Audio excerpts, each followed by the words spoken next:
Hello, I'm David Slikes, and in this video I want to talk about custom actions in a Vidiano application.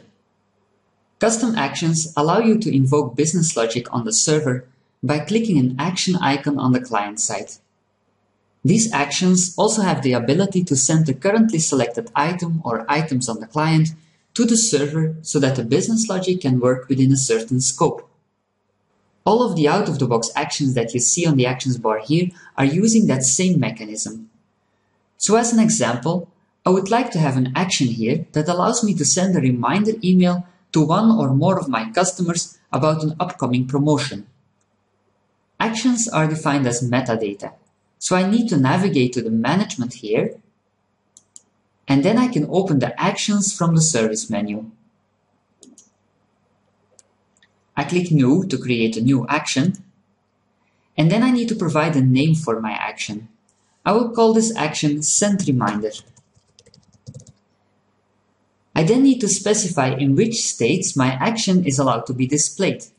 For this, I will only allow my action to be displayed on query pages.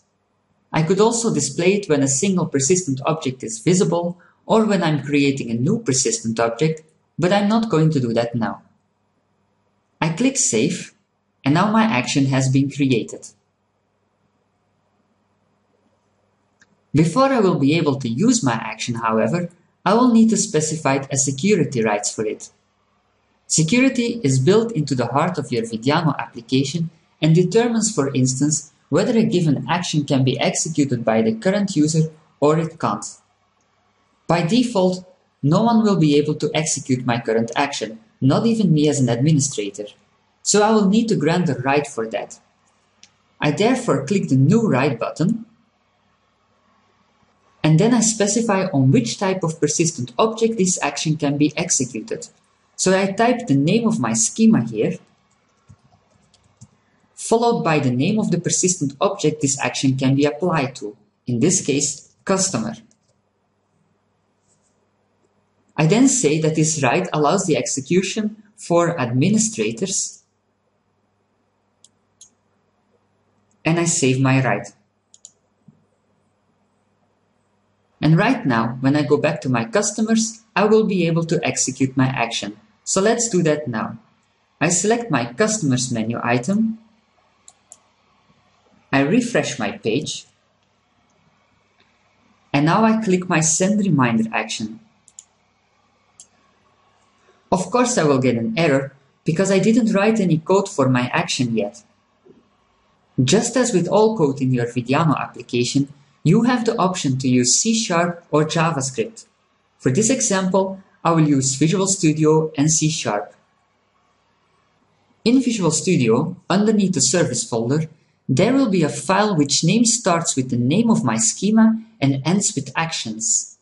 This is where you will need to write your action.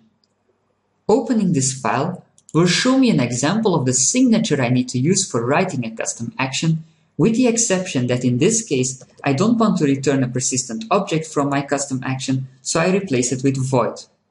In a later video, I will show you how Vidiano behaves when you return a persistent object here.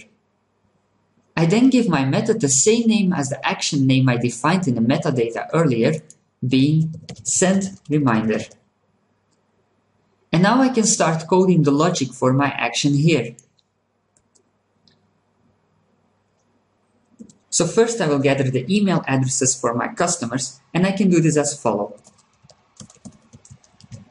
This statement will return all the customers that I currently selected before I executed the action. Of course, not every customer necessarily had an email address, so I need to filter those ones out that don't have one.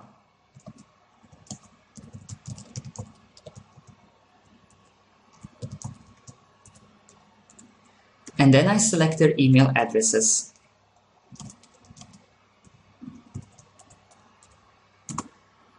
Next, I'm going to use the built-in mailing functionality from Vidiano to send out my email. I can access the built-in mailing functionality using manager.current.mail, which provides me the send email method.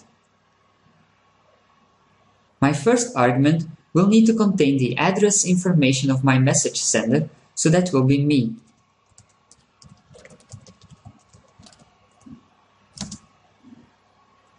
Next, I will provide a string that contains all the email addresses for my customers that I selected.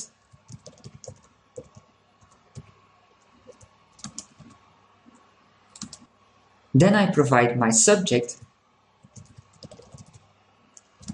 and my email body.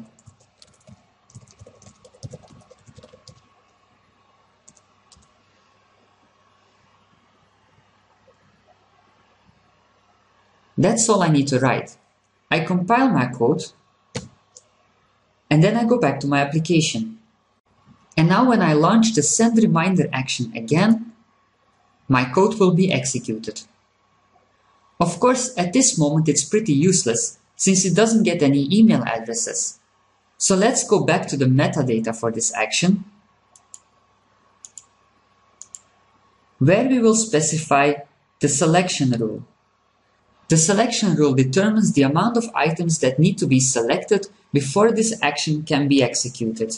In this case, I want to make sure that at least one customer is selected before I can execute my send reminder action.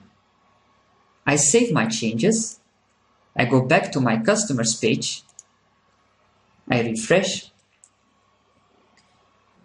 and you will see that my send reminder action is now disabled until I select one of my customers. That's it for this video. I hope you liked watching.